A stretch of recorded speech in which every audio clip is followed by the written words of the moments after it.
So we've currently got class 31, number 31327 in the works department at the moment, and we're currently replacing the old failed parkside control equipment with a brand new M-Tronics traction and sound system, along with some other repairs to the locomotive.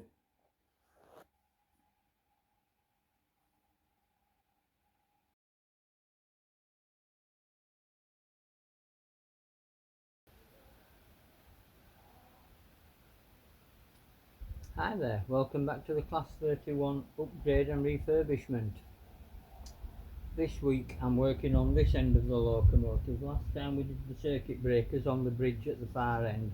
Now we're working on the front end effectively, and we're hoping to fasten down this M-Tronics control equipment at the front here, and also sight and fix the speaker or make arrangements for it to be fixed, and also securing the batteries so that they're not likely to slide around somewhat while it's moving. So if you come across a little bit nearer, I'll show you what I've been thinking about at this end of the job. So this is the M-Tronics controller then that I'm going to try to fix to that base. And if we can see here, there are some T-slots, and I've got some bolts to hopefully go in there. But as we can see, the bolts are too big. The bolt head is too wide to go down inside that slot. And we can also see that the thread is too big to go down this groove here. So what I've done, I've filed some off the two flat faces of the nut on two opposing faces so that it goes in. I'll just show you that. So I've taken one of the bolts and I've filed two of the faces off such that it now fits in that width, and I've also played a file down two sides of the bolt to remove some of the diameter of the bolt. So now the head is small enough to go in the groove, and so is the threaded section. So then I'll just pass those through holes in the base and put the nylock nut underneath, clamping the two together. That's the theory. So I'll get that marked up and see about getting this mounted.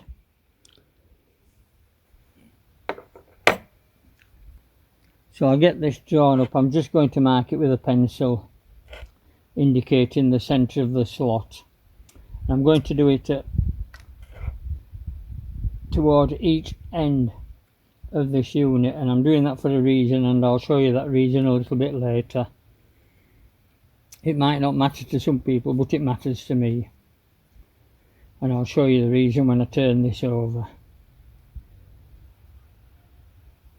Not that it really matters, but I've just tried to square this component up on the base using the square in the front edge of the locomotive. And then once it's where I wanted it to be, I've just marked it where the slots are with a pencil, and then I've squared all that across and marked it up with a ruler and the pencil, and then I've just been round and centre popped it for where I want to drill, and hopefully I'm correct.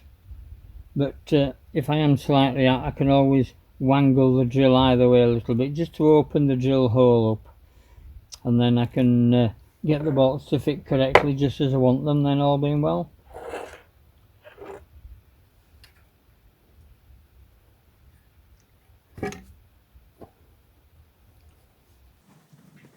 So I'll just put the sacrificial timber under where I'm going to drill the holes, and then I'm using a small pilot drill. I'm just going to drill through on the pinpoints, which I've done with the centre punch and the hammer.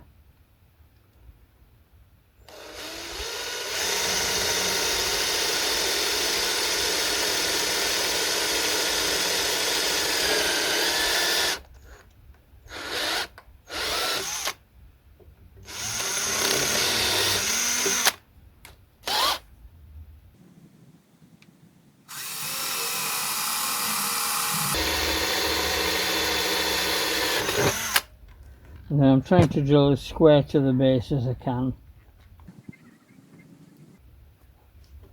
to move the board a little bit further over for the next set of holes.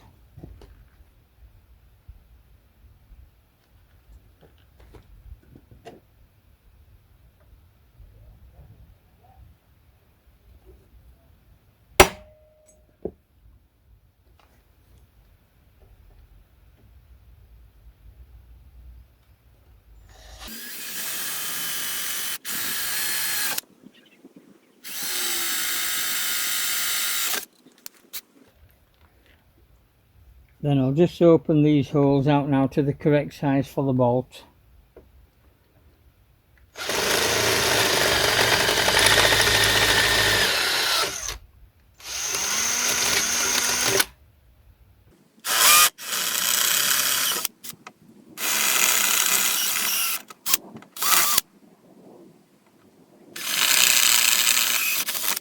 Then I'll get the vacuum cleaner and vacuum that swarf off.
So I'm just using normal nuts at the moment, just to pull the bolts down and the arch. Will pull it into place, and then I'll replace these with nylock nuts again.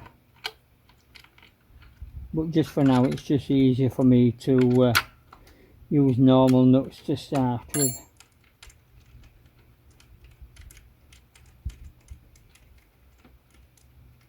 Then I'll take them off one by one and replace them.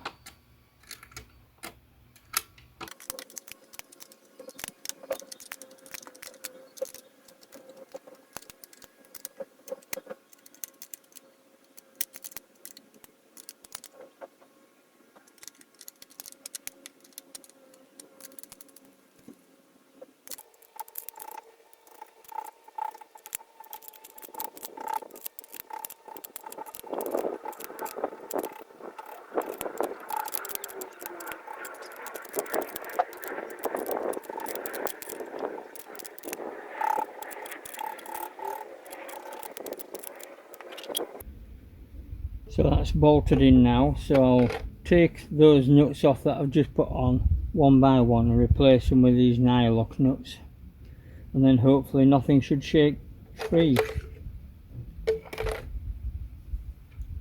I don't think you need to watch me do that though, so I'm just going to take these off and replace them with the nylock nuts. Again, I'm not using any washers because I want this bit to bind into the aluminium if possible, to give it some additional traction that it's not going to shake proof.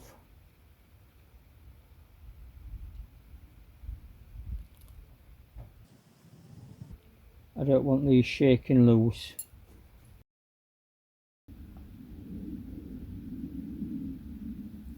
Well, it's another day now. We're blessed with good weather again, so I'm again working outside. It's absolutely superb weather at the moment. But yesterday I was in a rush. When I was doing this job, I was in a rush yesterday because we were going out for a meal with friends. And although I drilled these 6mm to start with, the bolts wouldn't fit through. They didn't line up when they were in the slots. So I opened them up to 6.5mm and they did fit through, but they were at some kind of a strange angle, and I could get the nuts on and tighten everything down. That wasn't an issue, but I'd rather have it a little more free than that. So I'm going to open these holes up to 7mm now and then try the bolts again. I think that will be a lot better. And to be honest, yesterday I didn't actually measure anything. I just went with bracket 3, just having a look and spine it up with a pencil in the groove, just spine it up, which I don't normally do too badly with. And again, I don't think I did too badly with that, but I would have been better measuring things. And when I was putting this away, I actually realised that in my haste, because I was rushing yesterday, I actually got that in the wrong way. It should go that way anyway. So today I'll put it in the right way. So that's the first task. I'm going to open these out now, and then I'll put that back in there. And on this occasion I'm going to use the nylock nuts on the bottom.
So that's the last of the nylock nuts on now. I'll just grind these off with the 1mm cutting disc, and then I'll plane these over very slightly because I don't want to cause too much hammering action near this electronic control equipment. So I'm going to go very delicately with the hammer on this one this time, but I'll do that off camera, and then we'll have a look where we're going next. And I think my next plan of action will be to saw across these marks that I've made here on the trunking lid, such that I can separate the trunking lids, because I want to be able to take this section out, and I want to be able to take that section, that section, that section and that section out, and these will be extended because these are under the speaker box eventually, so these want extending. But these sections here and here, these will be underneath the batteries, and I'm going to drill and fix these adapters in here for the straps to come through to hold the battery, and I'm hoping probably to use this one as a means of getting charging leads from the battery down under the loco, so that I can plug a charger in to charge the batteries up without actually gaining access to the inside of the locomotive. So I'll see how that works out for me, but that's my next stage. So I think the next time you see this now, I'll have cut them bolts off and peened them over, and then I'll have cut these lids such that I can remove bits to have wires coming out if I want to. And same here. And then I'll just cut the lids back as per I need wires to go in and out of these circuit breakers. I'm going to cut this on this back side here also, so I can take them off. And then all of that will make more sense when I come to actually wire the locomotive, all being well. So it's a little while later now, and I've secured this with the nylock nuts, and then I've peened over the head of the bolt once I'd cut it down with the disc cutter. Peened it over quite sympathetically this time, because I didn't want to create too much shock for this electronic component box here. So I've cut the lids also, and I'm just about to saw now for these adapters here. So I've found sort of the center line of the adapter and marked the center line across down inside, and then with a clear ruler with good graduations on it, I'm just going to hopefully find the center line between the trunkings, and then I'll saw through all three of these with the 25mm hole saw, as we did with the 20mm.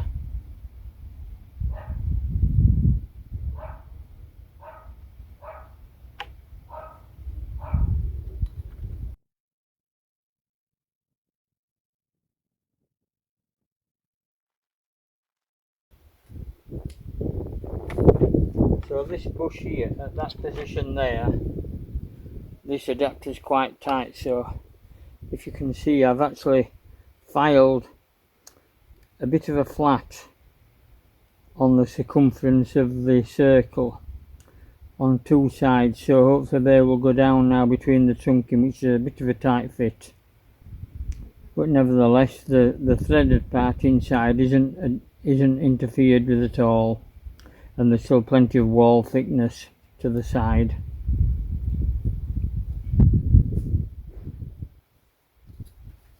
Again, I'm not going to centre pop these because I don't want to create any shocks for the control equipment, but I am using a 4mm pilot drill to go through.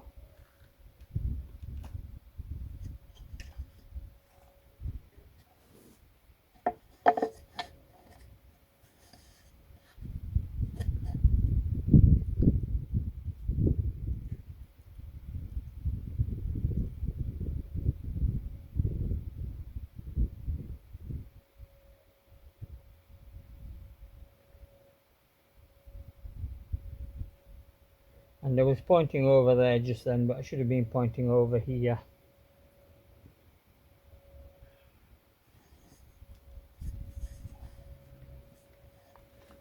So again, I've got the sacrificial board underneath.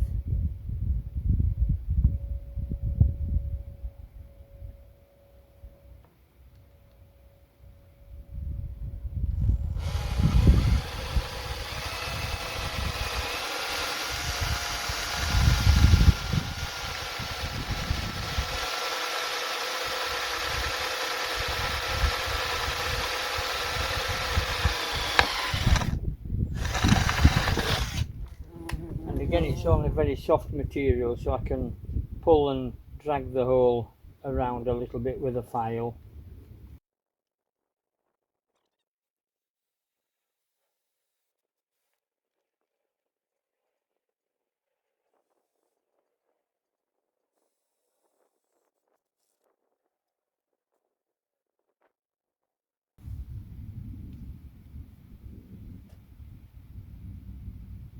If you recall previously, I'd undone this screw and pulled the mandrel further down because I was locating through this plate into a hole in the steel below which I drilled. But now I can shorten the mandrel back, which I have done. I've pulled it back in and tightened it up again, because now this mandrel is actually drilling into this top plate rather than through it and locating on that lower steel.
Well, that's not quite as central as I would have hoped.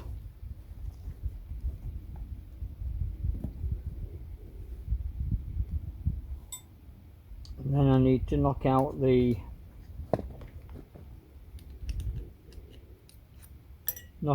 piece of aluminium. Then I generally use a thin screwdriver and push it in through the slot there, and just ease the piece of steel out before moving on to the next hole. In this case it's aluminium.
Doing this, you've got to be extremely careful that you don't hit the go button, otherwise you could end up cutting your fingers on that.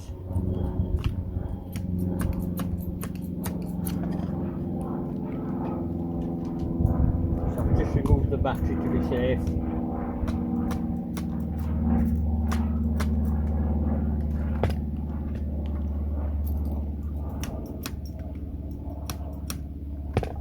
quite thick material and quite clingy really, so that's why it's taking such a time to actually get this thing out.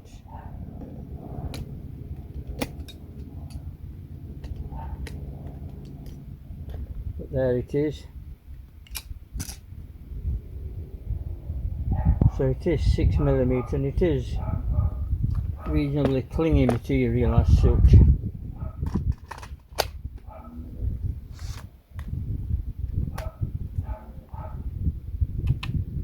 Let's see how I fare with these others.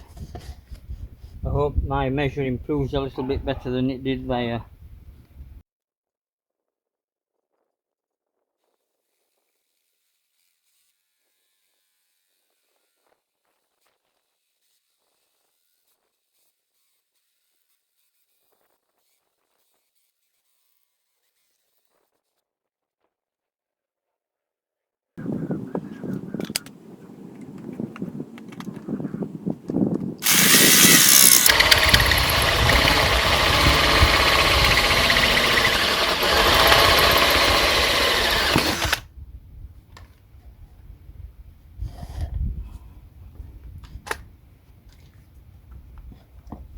Remove the battery again for safety.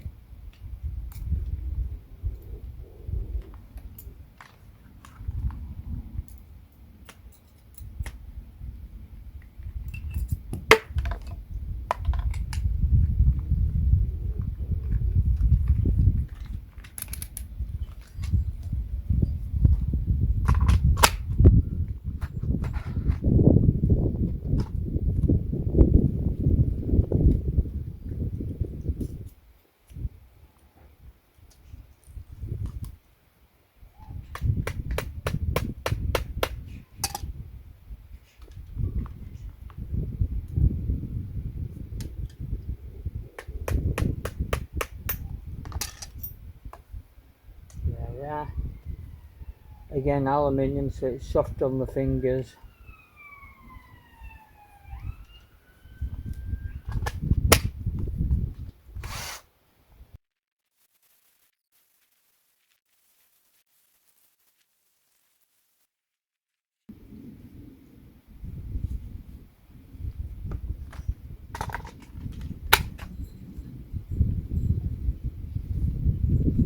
So the batteries are running out quite quickly today, I think due to the cutter being slightly blunt.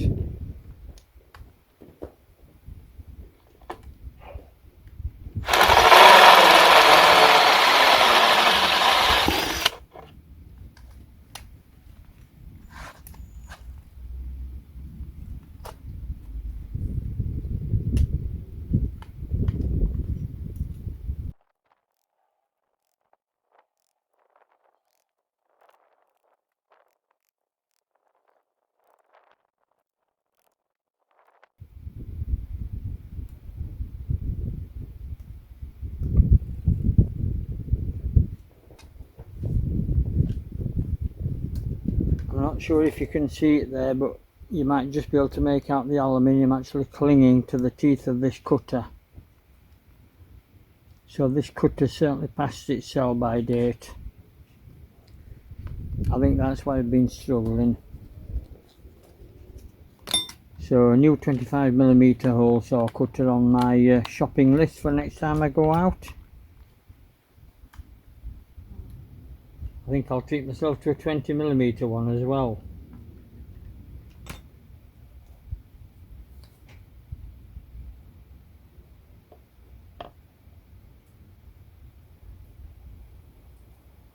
So I'll get Henry the vacuum cleaner to have a clean round in here and get rid of all this swarf, and then I'll address these holes with a file, a round file and a half round file, just to drag, pull and make these holes such that these fit in quite nicely. And then when I've done that, we'll come back.